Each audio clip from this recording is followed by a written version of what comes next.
We will call to order the Wednesday, April 15th, 2026 City of Sullivan regular council meeting, and we'll start with the pledge.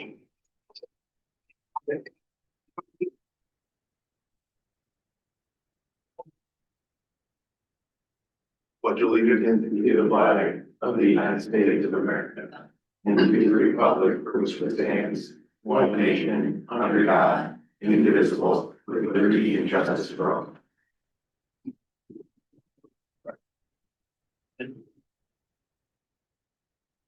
Our roll call this evening, Farlinger, Gordon, here, Kramer, here, Mackey, here, Morris, here.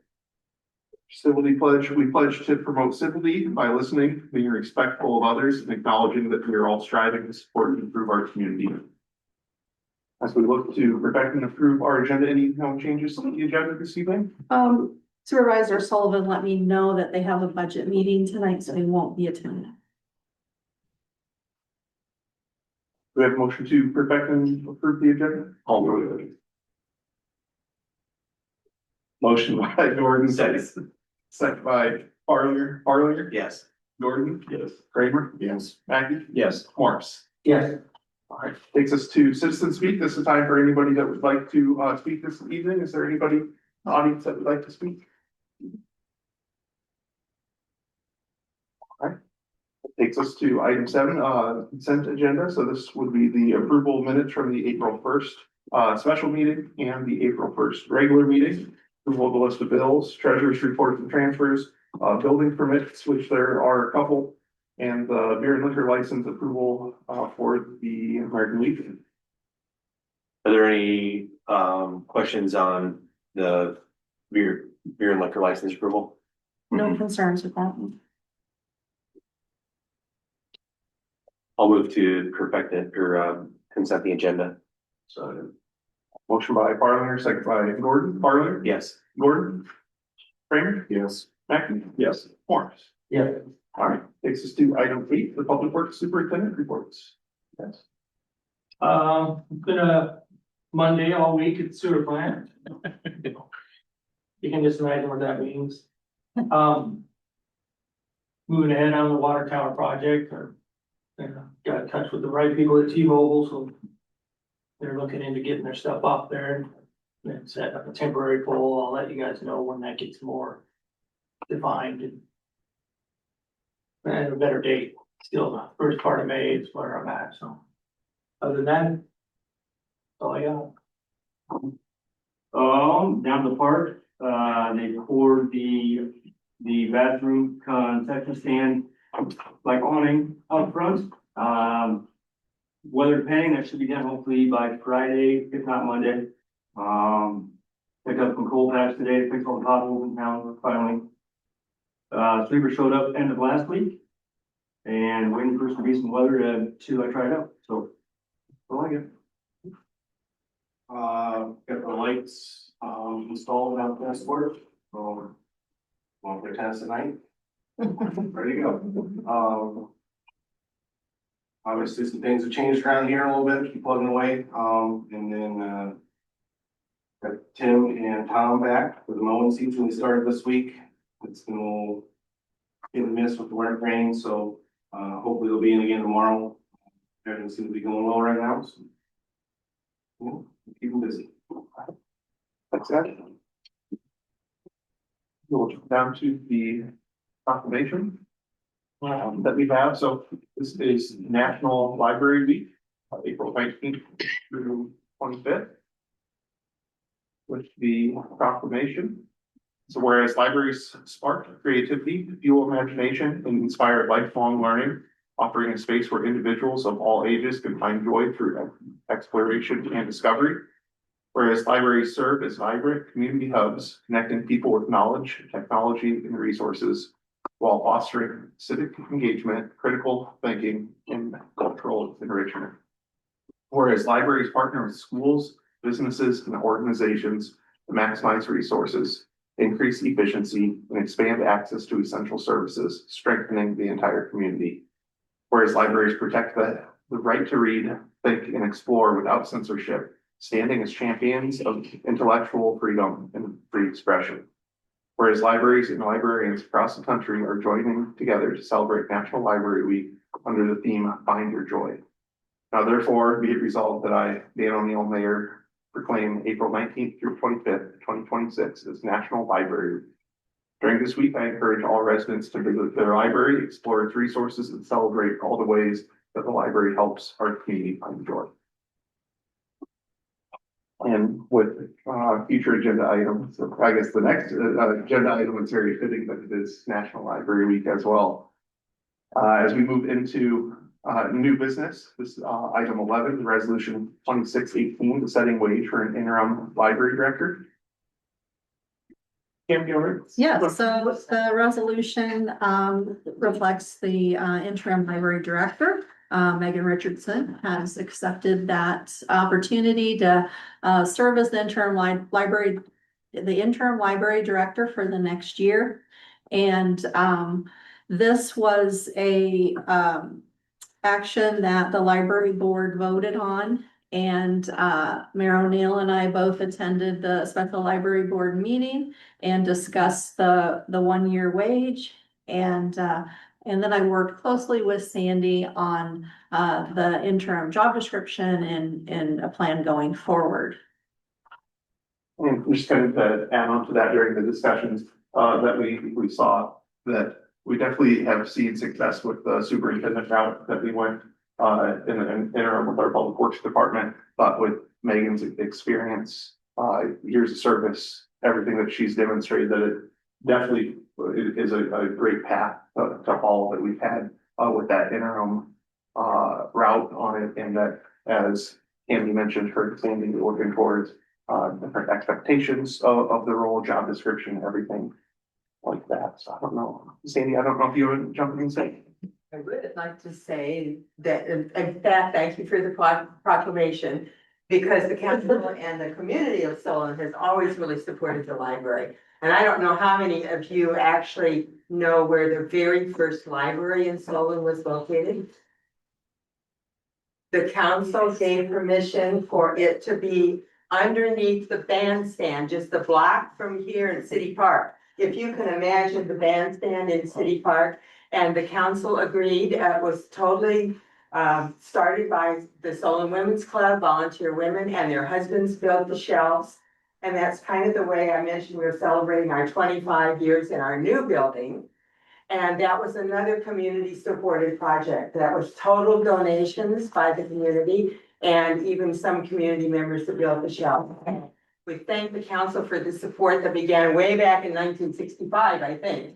Yes, wait, I don't mean that you were there. This has been around a long time, but since 1965, the council has really been a strong supporter of libraries in Solon, as well as all the community members, which attest with all the activities we have. So, and we're eagerly expecting Megan to carry on that great program. So we have library board members here. Matthew, Shar, Janet, and then we have found Friends President Susan Scott is president of the Friends Board. And your foundation, Chris's foundation, and Lily Renee, Vice President of the Friends. Thank you. Renee is Vice President of the Friends. Lily and Megan are library. Oh, and Janet's on the board. Yeah. So at some point, get to two with you, Dan. Any questions or comments from the council on the resolution 2618? Yeah. We have a motion for resolution 2618. Motion. Second.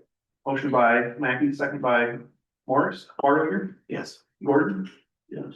Kramer, Yes. Mackey, Yes. Morris. Yes. All right, do you want to jump in photo now, or do you want to do it after we go through the other business committee updates real quick? It's up to you. We'll hammer through the other business real quick and then we'll do that. So moving down to other business, item 12, the council committee updates, streets.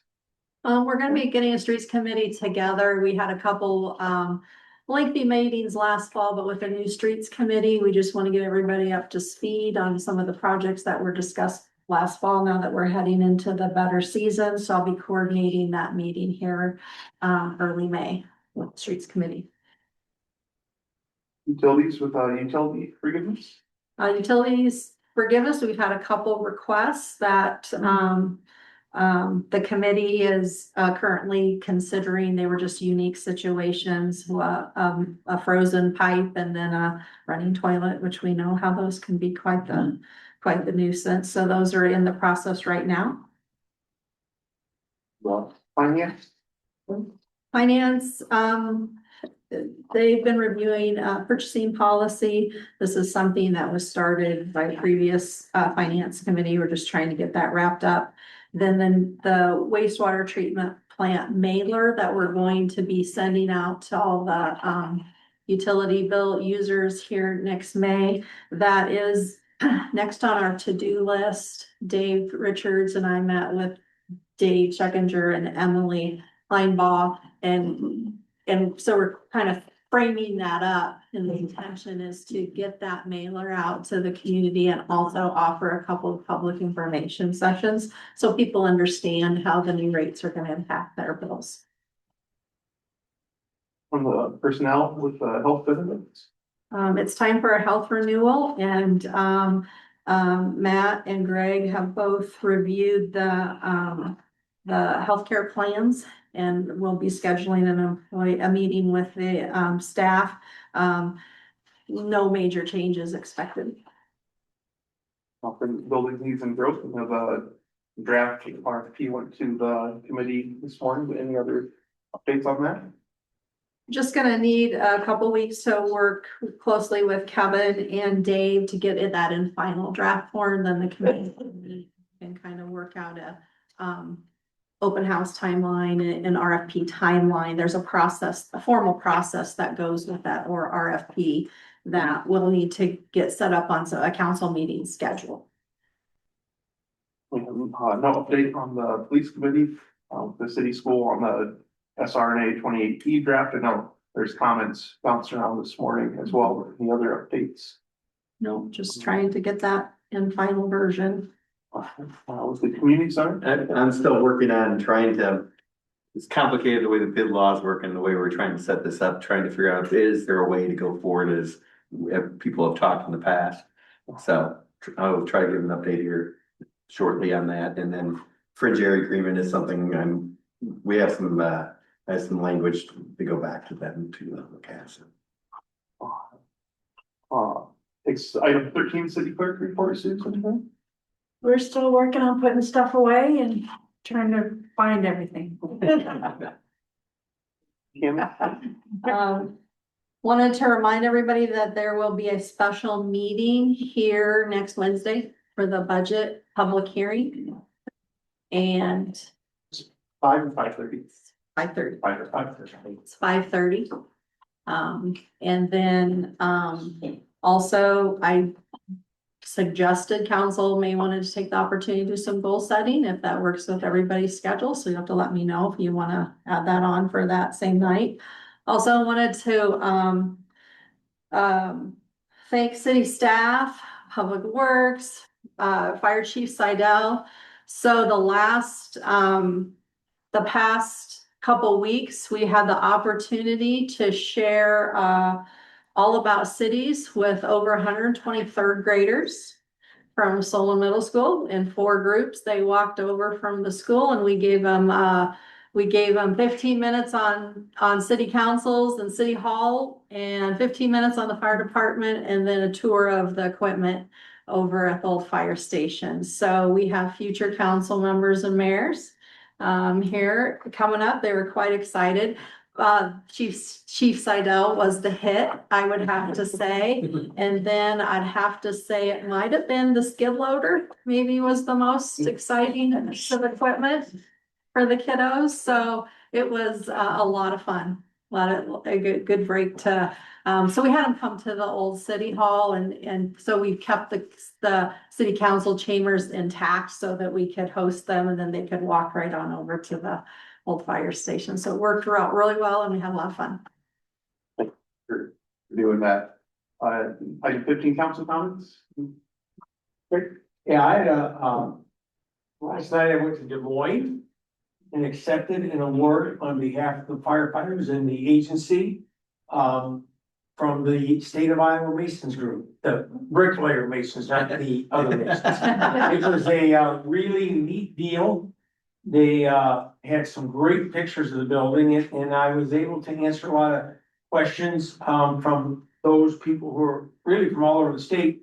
I think the number one thing that impressed me is that they couldn't believe a town our size had that type of building, so. It was really fun. I was glad they invited us. King's Material nominated us. We were one of 17 buildings in the state. So, yeah, it was fun. I think it's just all the legwork, you know, better than anybody between the partnership, the fundraising. Yep. The effort. It didn't happen overnight. Yep. But that was great honor. Yeah, it was fun. Very fun.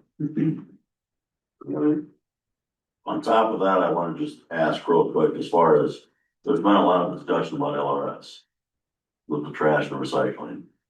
Has that been addressed with them as far as, are the complaints coming from the rural side or city side? In the past, we've gotten complaints from the city side. Cammy and I had a number of meetings with their local and district management. And things seem to improve. They gave us kind of where kind of their order for their route. So we could know when to expect certain neighborhoods to be picked up. Their follow-ups seem to be better. If that's slipping at all, I don't know if the complaints have been coming in. There were a lot of phone calls for a while. There seems to be a lot of people mad about it. So we're kind of in that pocket now that winter's over. There are a lot of issues that are winter related, but now that we're past that, I would say, I would agree with Tim that the complaints have picked up. We're trying to handle those on a case by case basis because those trucks have cameras now, so we can find out, and it doesn't make sense why the same people are getting missed. And so they have a very good reason to be upset, and we're investigating those one-on-one right now. But I think, you know, if they don't get resolved quickly, then we're back to doing some meetings with their district level supervisors. We have good relationship with their manager and the local supervisor, and they hear from me often. And however, the service needs to meet a certain expectation, and we shared that with them very clearly, so. Well, yeah, 'cause I made a comment on a post on Facebook about, I know there was some big turnover through their organization, but that's not a reason to stop or limit service to communities. Agreed. We probably first saw the first year after LRS had taken ownership. Things seemed really well. Previous ownership was still running the day-to-day. We saw a big drop. I would say that there are some slightly uncomfortable meetings that Amy and I had with them. Things seem to turn around, but it's, yeah, any feedback that we have, and I would just like, rather than, if there is a complaint, rather than posting it on Facebook, we can give the city office a call and we can work through all those. It is Cammy and Susie and Amy stay on top of that, and if it's definitely repeat issues, we'll sit down and have those meetings and get it turned around. If it doesn't get turned around, we'll look at other options. Thank you for bringing that up, Tim. Any other council comments this evening? Mayor comment, just with the move and everything opening up this week, I think things are looking great. There's still a little bit of work to do, but I appreciate just all the staff support for getting us in here. It looks great, so thank you for that. Look to go into closed session on, so item 17. Make sure you're getting the picture. Yeah, I'm getting the picture. We'll go into open session and then we'll grab the. I'm also gonna note for the Zoom that there is the only item after the closed session is to adjourn, so I'm closing the Zoom session, Okay. as of now. Thank you. I'll move to go into closed session. Motion by